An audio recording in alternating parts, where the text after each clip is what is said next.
Le 14 novembre 1975 étaient signés les accords de Madrid. 50 ans après, le peuple sahraoui vit toujours l'oppression, privé de son droit à l'autodétermination, ainsi que de tout droit fondamental, violenté et démuni de toutes ses ressources. Si l'accord tripartite de Madrid a mis fin à la présence espagnole au Sahara occidental, il a en revanche cédé le territoire au Maroc et à la Mauritanie. Un événement considéré par le peuple sahraoui comme une privation de son droit à l'autodétermination, menant à une situation prolongée d'exil, de guerre et d'exploitation illégale des ressources du territoire. Le Front Polisario a rejeté ces accords qui ont déclenché une guerre et un exode forcé des Sahraouis, qui vivent depuis dans des camps de réfugiés.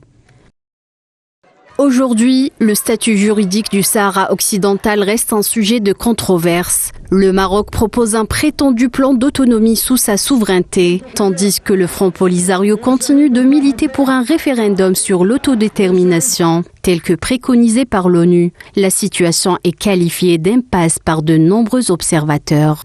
Dans les colonnes de la presse espagnole, les articles de solidarité avec le peuple sahraoui se succèdent, notamment sur le site d'information El Independiente, où l'écrivain espagnol Francisco Carrion a expliqué que les accords de Madrid constituent une violation flagrante du droit international et ont remis l'administration d'un territoire sans tenir compte de la volonté de ses habitants et en ignorant le droit des Sahraouis à décider de leur propre sort. L'accord tripartite, une honte historique, n'étant rien d'autre qu'une étape destinée à consolider l'occupation du territoire et s'approprier ses ressources naturelles. Le silence de la communauté internationale et la complicité de certains gouvernements ont contribué à la perpétuation de l'injustice, laissant le peuple sahraoui vivre sous occupation continue, privé de ses droits. Le Maroc a exploité le vide juridique créé par ces accords pour occuper les territoires sahraouis.